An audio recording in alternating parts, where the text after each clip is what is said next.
Bueno, vamos a...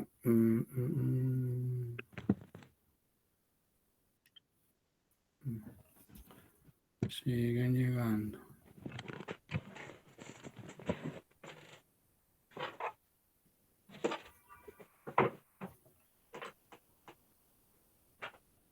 Bueno, espero que ya no nos interrumpa. ¿Se ve en pantalla completa?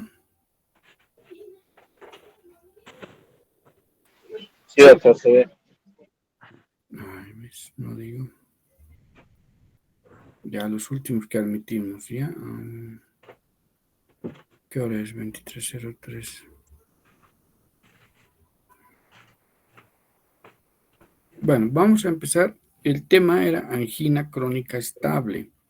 Lo que ustedes leen aquí. Esta era la primera denominación de este gran capítulo de la cariopatía isquémica. La última edición de Brownwall hace referencia a este tema como cardiopatía isquémica estable. Y a la última actualización de las guías europeas de cardiología hablan actualmente de síndromes coronarios crónicos, ¿ya? Entonces, a lo que antes se llamaba angina crónica estable, vamos a hablar, los vamos a englobar, porque no es una sola entidad, como síndromes coronarios crónicos. La cariopatía isquémica, ustedes saben, no es nada más ni nada menos que el desequilibrio entre la oferta y demanda de oxígeno al miocardio. Sean las causas que sean, básicamente es un desequilibrio entre la oferta y la demanda del oxígeno. Vean ustedes las guías del 2024, las que estamos revisando ahora, a propósito de la definición de los síndromes coronarios crónicos. Hace una definición bastante larga, pero que si vamos sacando los puntos más importantes, se puede igual resumir a como definíamos antiguamente el síndrome coronario, la angina crónica estable.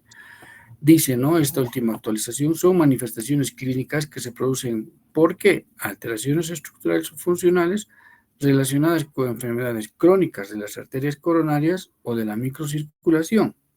Estas alteraciones pueden llevar a un desajuste transitorio irreversible en la demanda miocárdica y el aporte de oxígeno. ¿Ya ven?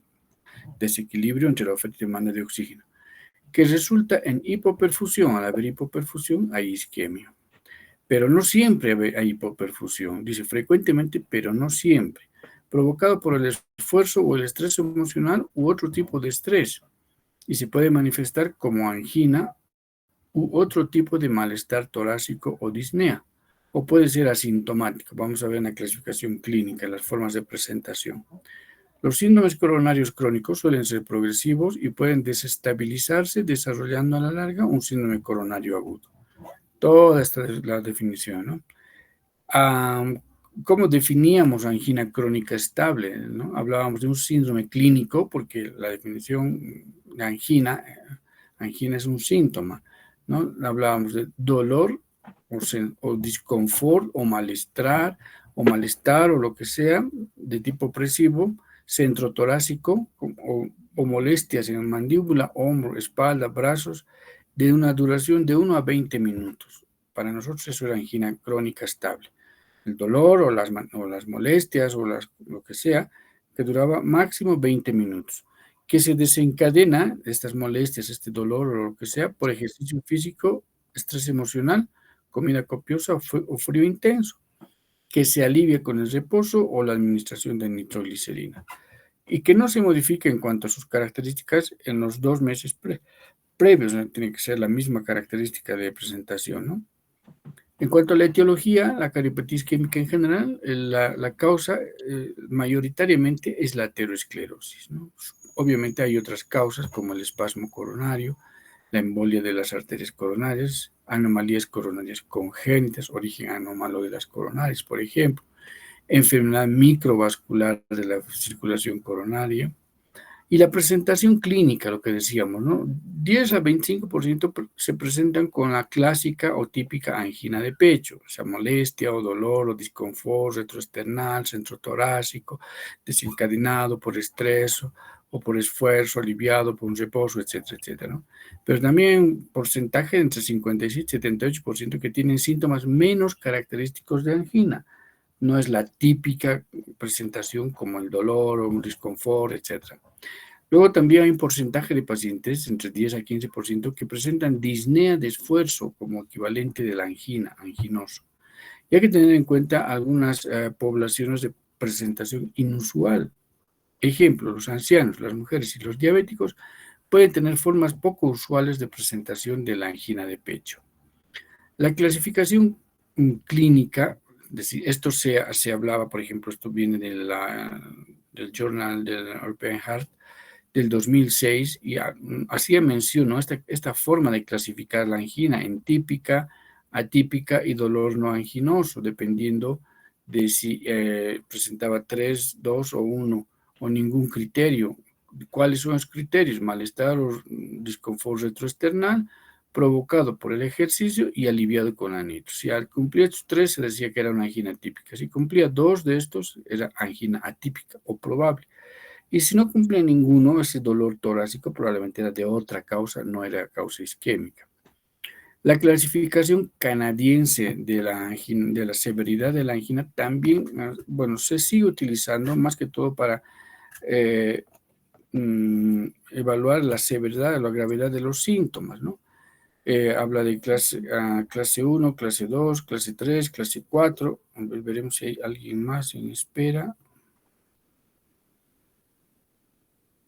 No, angina clase 1 a la actividad ordinaria habitual no causa angina, la clase 2 ligera limitación a la actividad habitual, clase 3 marcada limitación a la actividad habitual y la clase 4 la angina del paciente en el que prácticamente puede presentar síntomas aún en situación de reposo. Esto todavía se sigue usando. En teoría, esta clasificación clínica no se está utilizando ya, pero la canadiense todavía se la maneja.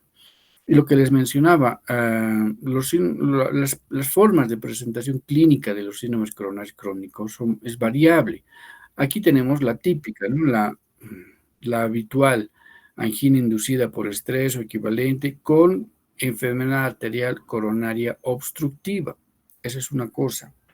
Porque también hay pacientes que manifiestan estos síntomas, una angina o equivalentes anginosos, sin que tengan enfermedad arterial coronaria obstructiva.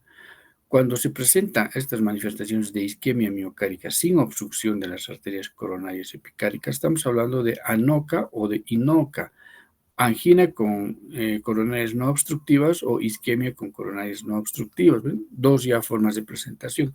Otra forma de presentación, los pacientes asintomáticos con pruebas coronarias, perdón, con pruebas coronarias anatómicas o funcionales anormales, es decir, con un paciente X por un motivo Y o por rutina o por control habitual se hace una prueba y se detecta alteración coronaria, pues este es otro grupo de pacientes que tenemos que también incluirlos dentro de los pacientes con portadores de síndrome coronario crónico. Luego están el grupo de pacientes que ya eran coronarios conocidos, a los que ya se les hizo terapia de revascularización, por ejemplo, cirugías, cateterismos, etcétera, y que, bueno, pues están en ese grupo de pacientes coronarios crónicos. Y luego otro grupo de pacientes que se presentan ya con disfunción del ventrículo izquierdo o insuficiencia cardíaca predominantemente izquierda, precisamente causado por los cuadros coronarios crónicos, que en este caso ya han afectado de manera importante el corazón, porque el ventrículo izquierdo está disfuncionante. ¿Cuáles son los mecanismos de la isquemia miocárdica en los síndromes coronarios? Tenemos que diferenciar los mecanismos epicárdicos y los mecanismos de la microcirculación coronaria. En los epicárdicos pueden haber alteraciones estructurales tales como aterosclerosis, que hemos dicho que es de lejos es la causa más frecuente. Luego está el hematoma en la pared de las arterias coronarias. Puede haber una lesión coronaria con hematomas, que es disminución de la luz de las coronarias. Luego están los denominados puentes miocárdicos, que también pueden producir compresión de las arterias coronarias epicárdicas, y también los aneurismas coronarios. Alteraciones funcionales de las coronarias epicárdicas, por ejemplo, el vasoespasmo de las epicárdicas, ¿no? El vasoespasmo coronario que puede llevar a lo que se denomina la angina de Prinzmetal, cuando hace vasoespasmo, hace isquemia aguda. ¿no? Luego está la microcirculación. La microcirculación también puede tener alteraciones estructurales y alteraciones funcionales. Las estructurales como el remodelado arteriolar, la rarefacción capilar, es decir, la disminución del número de capilares a nivel del lecho vascular de las coronarias, presencia de coagulación intravascular diseminada, fibrosis o infiltración perivascular o compresión extramural. Por ejemplo, un miocardio hipertrófico grueso puede llegar a provocar compresión extramural o extrínseca de la microcirculación coronaria. Y alteraciones también funcionales de esta microvasculatura coronaria. ¿Qué pueden haber? Alteraciones de tipo de la disminución en el fenómeno de vasodilatación o aumento de los fenómenos de vasoconstricción. Todos estos son mecanismos de la isquemia miocárdica en los síndromes coronarios crónicos, haciendo mención a arterias epicárdicas y a la microcirculación o la microvasculatura coronaria. Este es un cuadro de la prevalencia de enfermedad cardíaca isquémica por 100.000 habitantes que fue publicado en 2019. Se llevó a cabo, digamos, este estudio, esta recolección de datos del 2019 y se publicó el 22. Y vean ustedes, la prevalencia en teoría nuestra es bastante baja, está dentro de las más bajas, de 950 a menos de 1.500 por 100.000 habitantes. A diferencia, por ejemplo, de los países del norte de África, y del Asia Central, ¿no? El Oriente Próximo, que tiene una prevalencia muchísimo más alta, ¿no? Aquí tenemos la máxima de 6.000 a 6.200, esto que está en oscuro, ¿no? Lo identificar, bueno, correspondería a Irán, me parece esta parte, ¿no? Irán tenía la prevalencia muchísimo, mucho, muy alta. Y aquí está la muerte de causa isquémica, cardíaca isquémica, igual a por 100.000 habitantes, ese mismo estudio que dijo, pues aquí también trató de identificar el porcentaje de mortalidad, ¿no? Y nosotros estamos en cuál, más o menos entre aquí, 100 a 150 por 100.000 habitantes de mortalidad por causa de cardiopatia isquémica.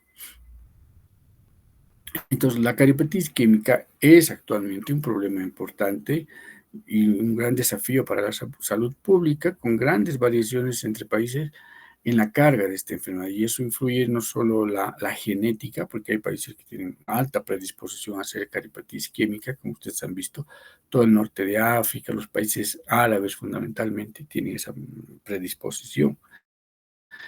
Dice aquí, ¿no? La prevalencia global estandarizada por la edad, la muerte y los años de vida por discapacidad han disminuido, pero esto han disminuido en los países avanzados, en los países ricos, en los países que tienen la capacidad económica y tecnológica y logística de tratar, diagnosticar y tratar los síndromes coronarios crónicos.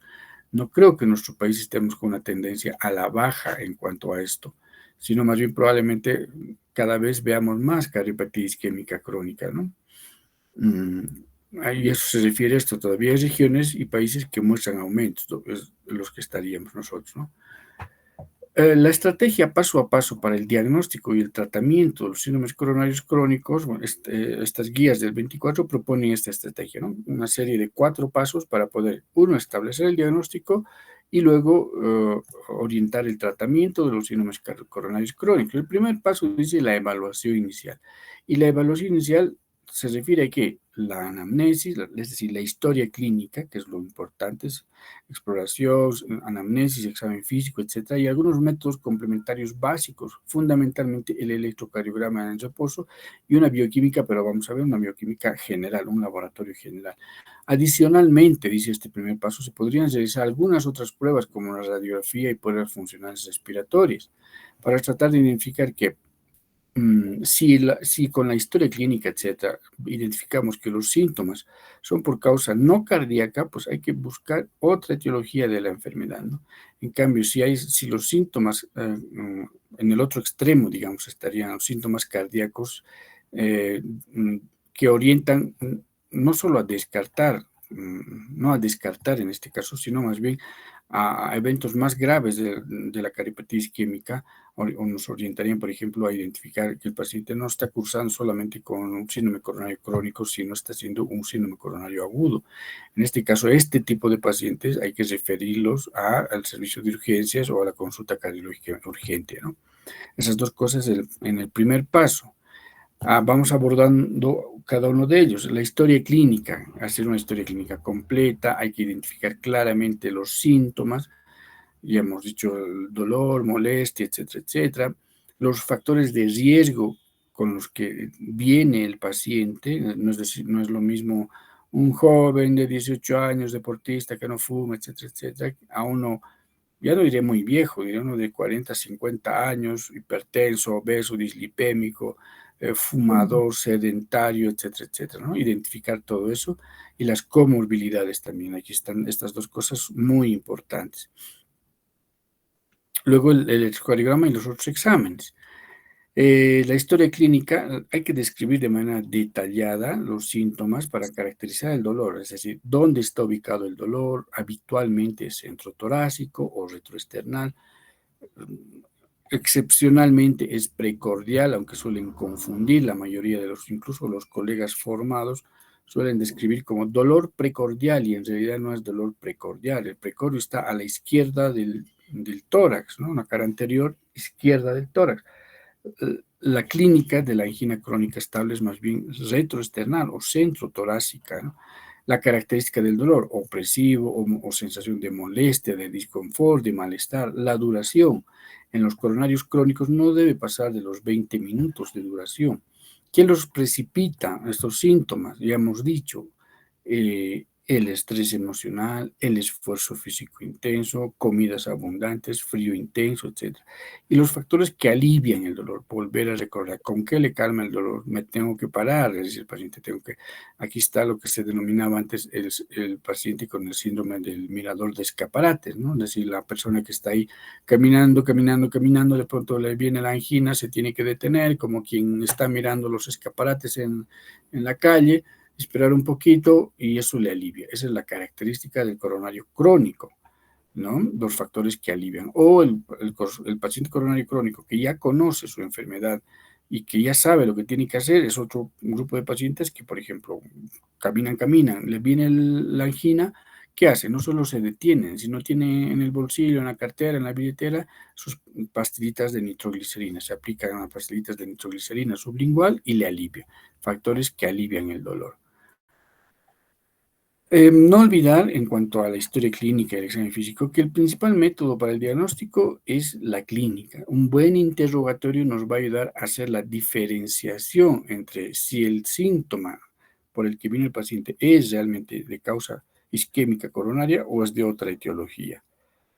En el electrocardiograma, pues al paciente le podemos realizar un electrocardiograma como parte del estudio general de la evaluación de la cardiopatía isquémica crónica, pero bueno, pueden ser en un electro completamente normal, incluso en más del 50% de los pacientes. Esto no nos debe extrañar, porque la angina que se desencadena en el síndrome coronario crónico está desencadenada precisamente por esfuerzo físico, y el electrocardiograma se hace en reposo, ¿no?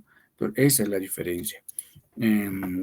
Por lo que decimos que un electrocardiograma normal no excluye enfermedad arterial coronaria, a veces incluso severa, pero indica función del BI normal con pronóstico favorable. O sea, si es electro normal, probablemente la función sistólica del ventrículo izquierdo está normal.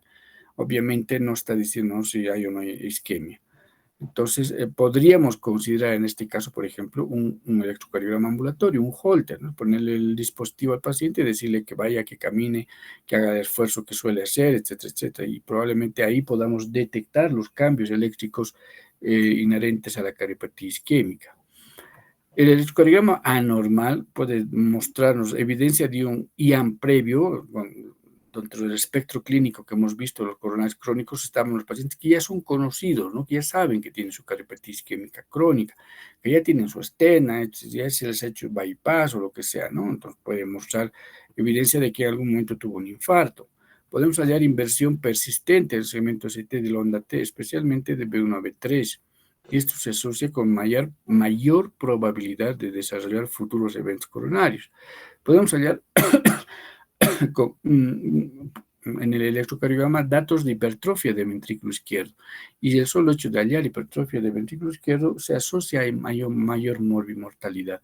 ¿Por qué? Porque, por ejemplo, un hipertenso con hipertrofia del ventrículo izquierdo es un paciente hipertenso que ya ha desarrollado una cardiopatía hipertensiva. Y eso sabemos que influye negativamente en el aporte y la demanda de oxígeno. Bloqueo completo de rama izquierda, bloqueo bifascicular, bloqueos auriculoventriculares, fibrilación auricular, etc. O sea, mientras más complejo sea el electro, mientras más alteraciones eléctricas encontramos, el pronóstico ciertamente será peor. Luego dice, podríamos pedir una radiografía de tórax, que generalmente en un coronario crónico, todavía no intervenido ni nada, pues puede ser completamente normal. Más bien la utilidad está en el diagnóstico diferencial que nos puede presentar la radiografía de tórax. ¿Qué hallazgos radiológicos se asocian a mal pronóstico a largo plazo? Que el paciente, por ejemplo, tenga cardiomegalia, mal pronóstico a largo plazo, tenga aneurisma del ventrículo izquierdo, tenga una placa radiológica de congestión pulmonar, es decir, no está hablando de falla ventricular izquierda, datos de un crecimiento de la aurícula izquierda o de calcificaciones de las coronarias, de la raíz aórtica o del mismo callado aórtico, ¿no?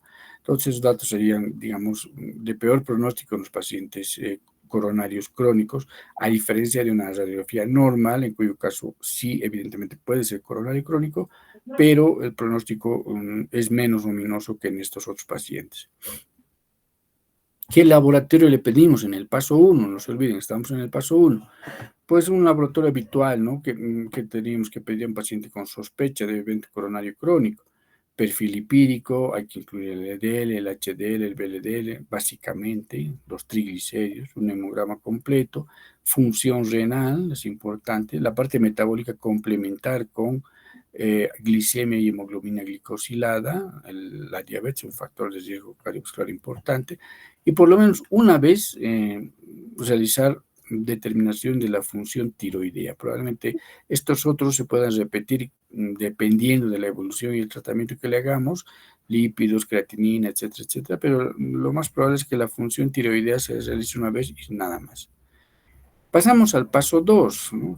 El paso 2, ¿no? ¿Qué hay en el paso 2? Evaluación adicional, ¿no? Ya teníamos la evaluación inicial, la clínica, básicamente con todos los datos, el electrocardiograma, la bioquímica, y podría ser ahí una radiografía, etc. El segundo paso, la evaluación adicional. ¿Qué evalúa? Hay que evaluar la probabilidad clínica de enfermedad arterial coronaria obstructiva. ¿Ya? Ahora vamos a ver luego cómo hacemos esto. Evaluar entonces la probabilidad clínica de enfermedad arterial coronaria, y podríamos realizar otro tipo de estudios adicionales de ecocardiografía en reposo, electrocardiograma de esfuerzo y otras cosas más que vamos bien. La probabilidad, si evaluando la probabilidad clínica, esta es muy baja probabilidad de enfermedad arterial coronaria obstructiva, hay que considerar la derivación del paciente a pruebas adicionales. No hay que seguirlo estudiando más, con más cosas.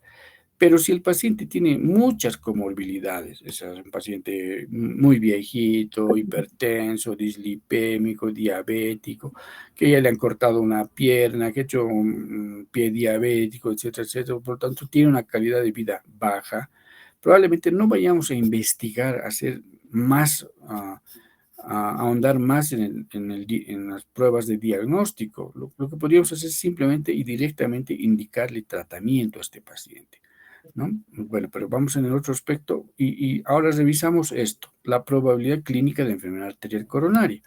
Estas guías proponen esta, ¿no? La probabilidad clínica ponderada por factores de riesgo, la RFCL, que es muy sencillita. Aquí tenemos los síntomas, 3 puntos, y la disnea, 2 puntos. Los síntomas, tipo y localización, 1 punto, agravado por 1 punto, aliviado con 1 punto. Así de fácil, 3 puntos. Y si tiene o no tiene disnea, 2 puntos. Y luego están identificar qué otros factores de riesgo de enfermedad arterial coronaria tiene. Aquí pone de 0 a 5. ¿Y qué factores de riesgo pone? Historia familiar, tabaquismo, dislipemia, hipertensión y diabetes. Y con esto logramos hacer, en base a esta tablita, la probabilidad clínica, ¿no? Aquí están los síntomas, cuántos puntos hemos obtenido, 0, 1, 2, 3 o más, si es varón, si es mujer y en qué grupo etario está.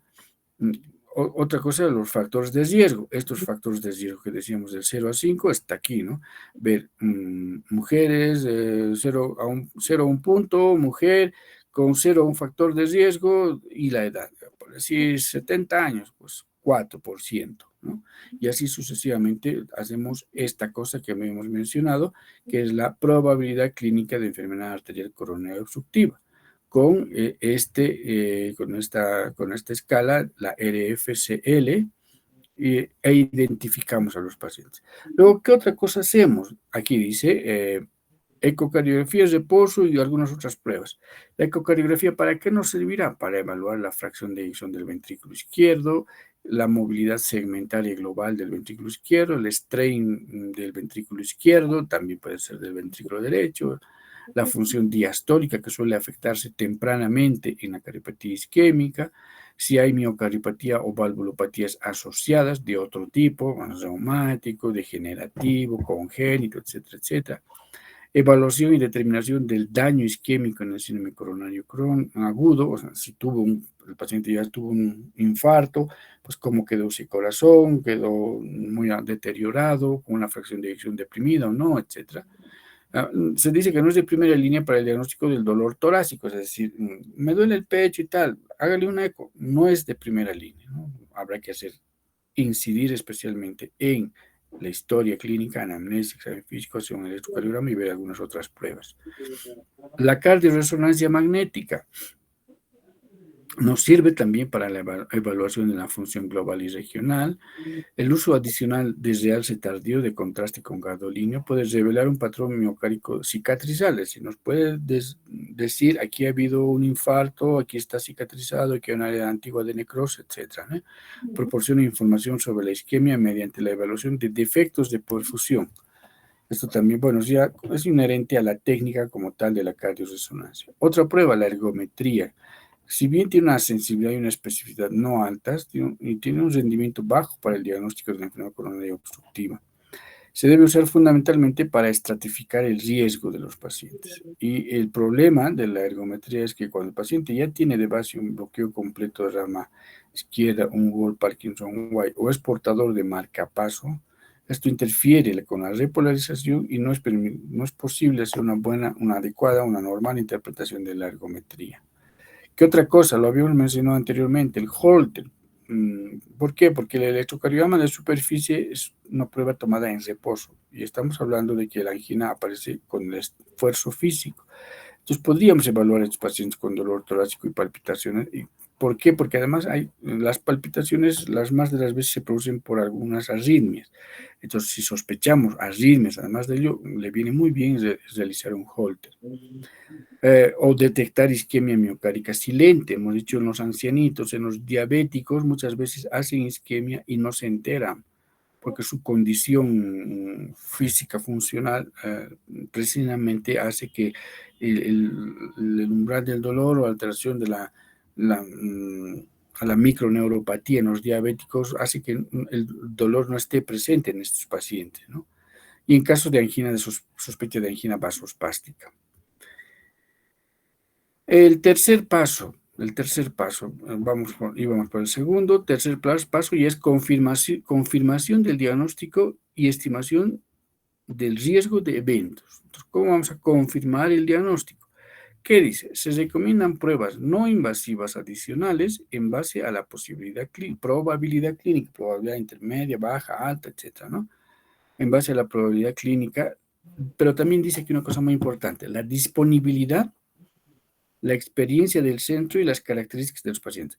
Hay una cosa que es importante para nosotros, porque no, si bien quisiéramos hacerle X o Z procedimiento, puede ser que en el medio no tengamos disponibilidad de ello, ¿no? ¿Queremos hacer una cardioresonancia magnética? Pues no hay. ¿Queremos hacerle una angiotomografía de coronarias? No hay. ¿Queremos hacerle un cateterismo cardíaco? Sí hay, pero es muy caro. Entonces nos vamos por eso, ¿no? Y precisamente aquí está lo que tendríamos que hacer. Bueno, Hay que considerar la presencia de ANOCA e INOCA. Lo que les mencioné, ANOCA, INOCA quiere decir angina o isquemia con coronarias no obstructivas. Coronarias no obstructivas. En este caso no vamos a encontrar obstrucción coronaria, ya por lo menos significativa, es decir, de más del 50%. Hay que hacerle un angiotac para ver si hay o no hay una enfermedad arterial coronaria obstructiva. En pacientes con probabilidad clínica baja o moderada, o sea, probablemente no sea coronaria, pues le haremos un TAC, un angiotac de las coronarias. En cambio, el paciente que tiene probabilidad clínica muy alta, alta sospecha de que tiene enfermedad arterial coronaria obstructiva de alto riesgo o es muy evidente la isquemia miocárdica, en estos pacientes no vamos a dilatar el tiempo pidiéndole un angiotac coronario, le vamos a hacer pedir directamente una angiografía. ¿Por qué? Porque la angiografía coronaria, el cateterismo, como ustedes lo conocen, no solamente es diagnóstico en este caso, porque puede diagnosticar la obstrucción coronaria y tratarla. Eso es lo importante, ¿no? La angiotac que nos da imágenes funcionales de isquemia, etcétera, etcétera. Bueno, seguimos en este paso entonces de confirmación del diagnóstico y estimación del riesgo. Hablamos un poquito más de la angiotomografía de coronarias con contraste. Nos va a pintar toda la anatomía del árbol coronario, sí, pero también nos permite hacer pruebas de funcionales de las coronarias, reserva de flujo funcional de flujo, pruebas de perfusión miocárdica, pruebas de perfusión con estrés farmacológico con tomografía, nos permitirá evaluar el score de calcio en las placas, en las arterias coronarias si es que tienen placas, etcétera, ¿no? Imágenes funcionales, otras imágenes funcionales, la ecocardiografía de estrés, es decir, una ecocardiografía de reposo muchas veces no es concluyente, pues habrá que hacer una ecocardiografía de estrés, puede ser farmacológico o de estrés físico. Luego, ¿qué otras pruebas? Una gammagrafía de perfusión miocárdica, una tomografía con emisión de fotón único, una tomografía por emisión de positrón, cosas que no hay en el medio, ¿no? ¿Qué podríamos ofrecerle? Probablemente una gammagrafía de perfusión en el Instituto Nacional de Medicina Nuclear. La ecocardiografía de estrés sí que se la podría realizar en centros donde se hace ecocardiografía especializada. Luego, emisión de positrones no hay, resonancia magnética, hay muy poca experiencia en el medio, probablemente no le podamos ofrecer. Pruebas invasivas, la coronariografía, ¿no? La coronariografía es una prueba invasiva, la angiografía coronaria. Ya esto nos va a identificar siempre de la arteria epicardias el grado de estenosis, la disfunción también. Al hacer una coronariografía, no solo pintamos las coronarias y vemos el grado de estenosis, sino también existe una serie de estudios específicos a través de la arteriografía coronaria, como la disfunción de la circulación microvascular, las pruebas de provocación de espasmo coronario, el flujo TIMI, etcétera, etcétera, ¿no? Estas ya son cosas un poco más complejas y más de alto nivel. Y finalmente pasamos al paso 4 dentro de estas estrategias estas. El paso 4 es el tratamiento de los síndromes coronarios crónicos. ¿Qué vamos a hacer? Modificación del estilo de vida y de los factores de riesgo. Obviamente, lo primero, si fumaba, que deje de fumar. Si era sedentario, que haga ejercicio. Si es hipertenso no controlado, que controle su presión. Si es diabético, mejore su control metabólico, glicémico, etcétera, etcétera, ¿no? Luego, el tratamiento modificador de la enfermedad para mejorar el pronóstico de estos coronarios crónicos. Luego podemos hacer terapia de revascularización. ¿En qué caso? Si tienes riesgo alto de eventos adversos, si ha fracasado el tratamiento guiado orientado por las guías clínicas, es decir, le hemos dado todo lo que le teníamos que dar y no mejora, pues probablemente vaya a revascularización. La revascularización, ¿para qué? Para reducir los síntomas, mejorar el pronóstico de estos pacientes con enfermedad coronaria obstructiva que tienen un alto grado de eventos adversos. Y luego está también el tratamiento médico antianginoso, médico conservador, ¿no? Para reducir los síntomas de la angina como tal. Los objetivos del tratamiento en síndromes coronarios crónicos son precisamente reducir los síntomas de la isquemia, prevenir muerte cardiovascular y prevenir la progresión de la enfermedad coronaria que lleve a síndromes coronarios agudos, disfunción ventricular, insuficiencia cardíaca, etcétera, etcétera, ¿no? Evitar que vaya progresando la enfermedad, en pocas palabras. Y el tratamiento pasa por lo que ya habíamos mencionado, educación, modificación del estilo de vida. Esto es muy importante, ¿no? Si era sedentario, volvemos a repetir, que camine; si era fumador, que deje de fumar; si era obeso, que baje de peso; todas esas cosas. Es decir, hay que tratar de controlar todos los factores de riesgo cardiovascular que le han llevado al desarrollo de un síndrome coronario crónico. Y eso importante, mucho, muy importante, la educación. Medicación antianginosa, antiisquémica, que también hay que prescribirla, y medicación para mejorar el pronóstico, es decir, para que vaya, unos para aliviar los síntomas y otros para disminuir la progresión de la enfermedad. En cuanto a modificación de los estilos de vida, bueno, reducción de peso, repetir nuevamente, actividad física, no fumar, dieta, limitar el alcohol, controlar la presión. Las inmunizaciones en los pacientes cardiópatas son importantes, porque las infecciones respiratorias son causas muy frecuentes de descompensación de cualquier cardiopatía. ¿Qué le damos para reducir los síntomas? O sea, la angina como tal. Los betabloqueantes son inotrópicos y cronotrópicos negativos. Por lo tanto, al disminuir la fuerza y la frecuencia de contracción del ventrículo izquierdo, está disminuyendo la demanda que tiene ese miocardio de oxígeno, ¿no? Por lo tanto, alivia los síntomas.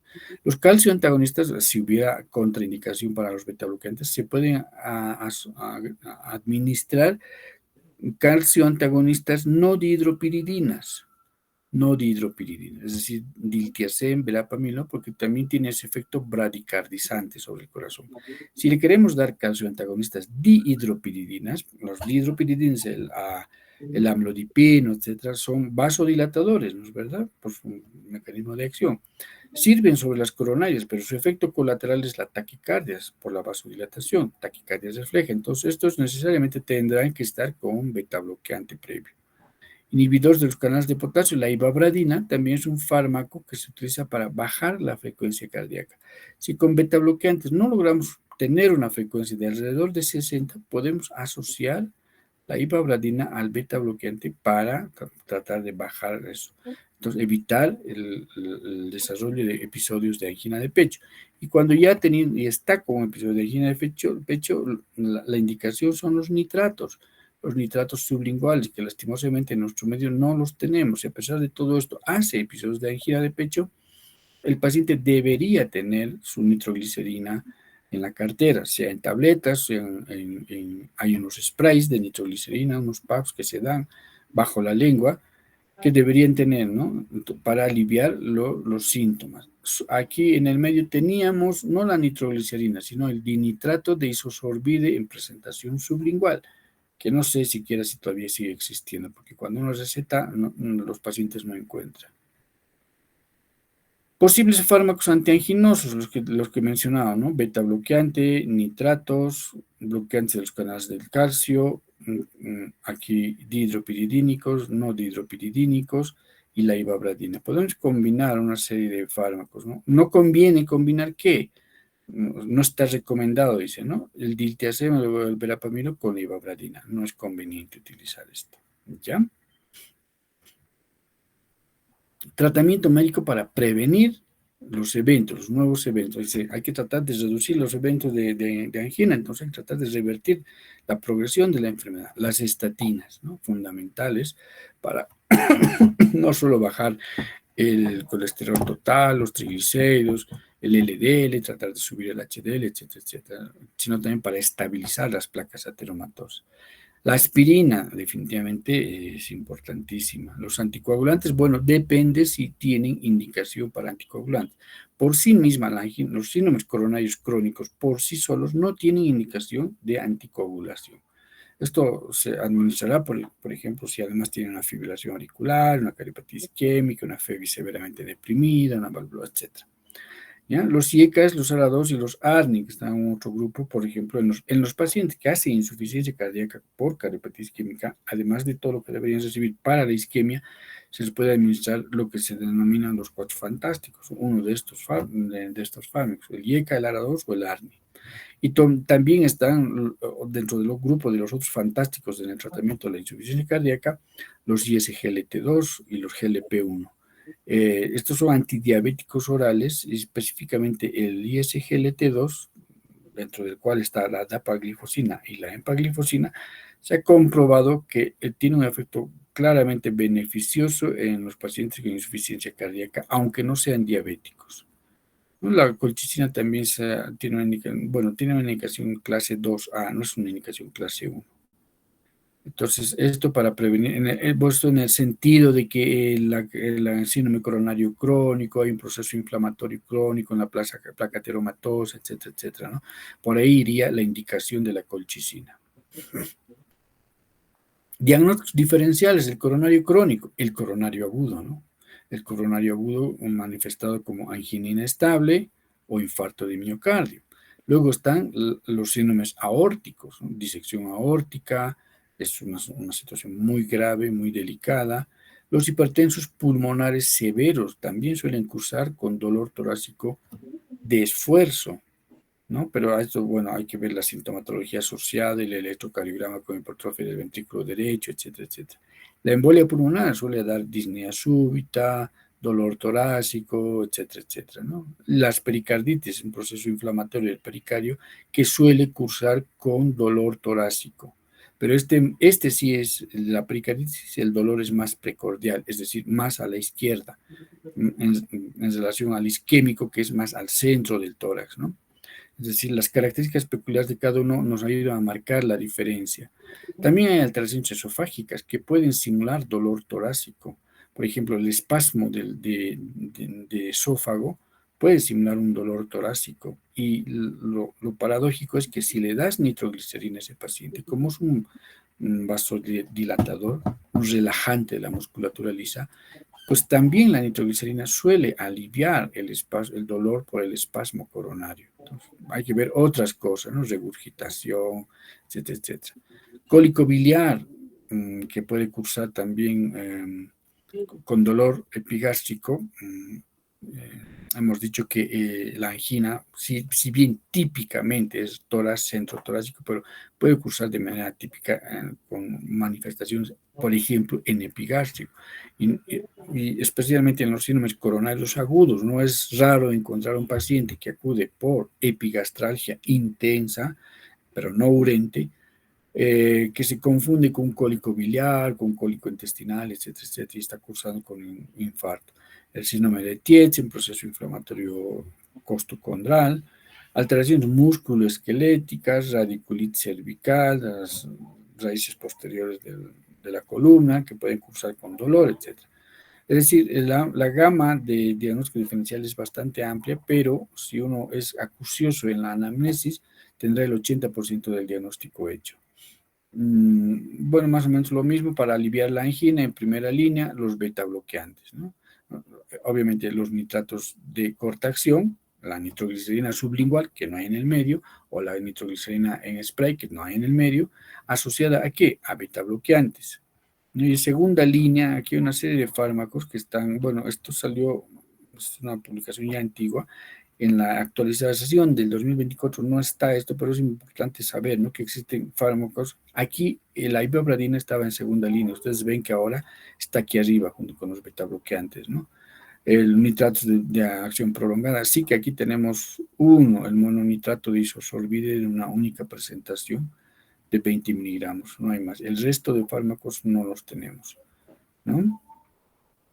Para resumir, el tratamiento del síndrome coronario crónico, como ustedes lo conocen, eh, podría resumirse en uno, en la A de antiagregación, es decir, la aspirina, ¿no? Todo el mundo sabe, hasta de la tienda de la esquina sabe que la aspirina es buena para el corazón, pues darle aspirina. B, beta bloqueante, darle un beta bloqueante crónicamente. La aspirina y el beta bloqueante lo puede llevar crónicamente, es decir, a dosis antiagregantes, ¿no? 100 de aspirina o 5 de bisoprolol, etc. C, de colesterol, no se olviden, darle a fármacos que bajan el colesterol, atorvastatina, rosuvastatina, etcétera, etcétera. C, también de colchicina, porque habíamos mencionado, ¿no? Tiene actualmente una indicación clase 2A, en el sentido de que hay un proceso inflamatorio crónico a nivel de las placas. D de dilatadores. Aquí estarían, por ejemplo, si con esto no mejora, los calcioantagonistas, ¿no? Los calcioantagonistas que fácilmente se pueden hacer. D de diabetes. Controlar adecuadamente la diabetes, no solo eso, sino también si este paciente ya tenía insuficiencia cardíaca o lo que sea, los ISGL todos entran aquí.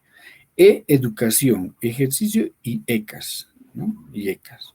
La educación fundamental, y dentro de la educación, los ejercicios, y los IECAS que también han demostrado su efectividad. A lo que les decíamos, A de aspirina 100 miligramos, B de atenolol entre 50 y 100, bisoprolol entre 5 y 10, el carvedilol de 12, 5 a 25 cada 12, C de colesterol, la atorvastatina de 20 hasta 40, en los agudos se utiliza mucho más, hasta 80, D de dilatador, amlodipino, diltiazem, nitroglicerina sublingual en casos de dolor, E de IECAS, ARA2, por ejemplo, el enalapril, que es el que tenemos en el medio, como se puede dar, los ARA2, el candesartán, el losartán, el valsartán, cualquiera, ¿no? Más aún si, si este paciente, además de coronario crónico, es hipertenso. ¿Cuándo indicar intervención coronaria percutánea? Si cuando decirle a este paciente no lo puedo controlar más, lo mando a cateterismo. Cuando no mejora la angina pese a todo el tratamiento médico óptimo, guiado por las guías, cuando tiene presencia de isquemias, hace episodios de isquemia severa, o en ausencia de síntomas o isquemia, en este caso no está indicada. Si no hay síntomas o no hay isquemia como tal, no hay indicación de arteriología coronaria, ¿ya? ¿Cuándo mandarlo a cirugía al paciente? Bueno, lo primero mandar a cateterismo, ¿no? Luego, los hallazgos de la coronariografía nos dirán, este paciente es revascularizable, no es revascularizable por el método de cardiología intervencionista, entonces si no lo es, tiene que ir a cateterismo cardíaco. ¿No? Esto nos lo va a decir el estudio del cateterismo cardíaco como tal, si hay angina refractaria, si tiene lesión del tronco, el hemodinamista tiene que ser muy hábil para decidir poner un stent en tronco, porque si se le tapa el tronco, se muere el paciente. Si tiene muchos vasos enfermos, de igual manera, ¿no? No sabes cuál vas a revascularizar, a dónde vas a poner el stent, si aquí, allá, más proximal, más vital, etc. Entonces, cateterismo, cirugía y un bypass múltiple. O si tiene un compromiso muy importante, la descendente acción anterior muy proximal, que puede ser una equivalencia de tronco. Y ya está. Ahí se termina la clase. No sé si tienen alguna duda.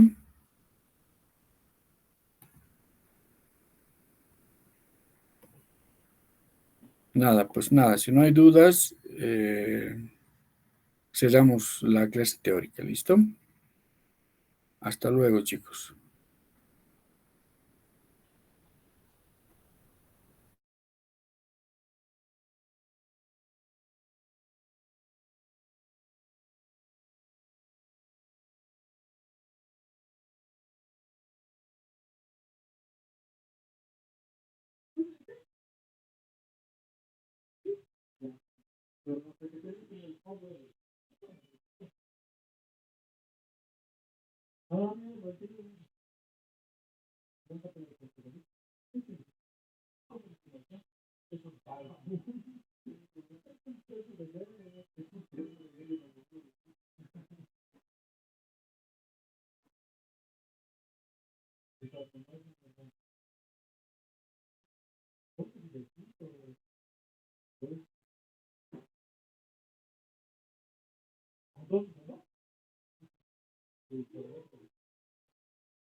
Acuérdate.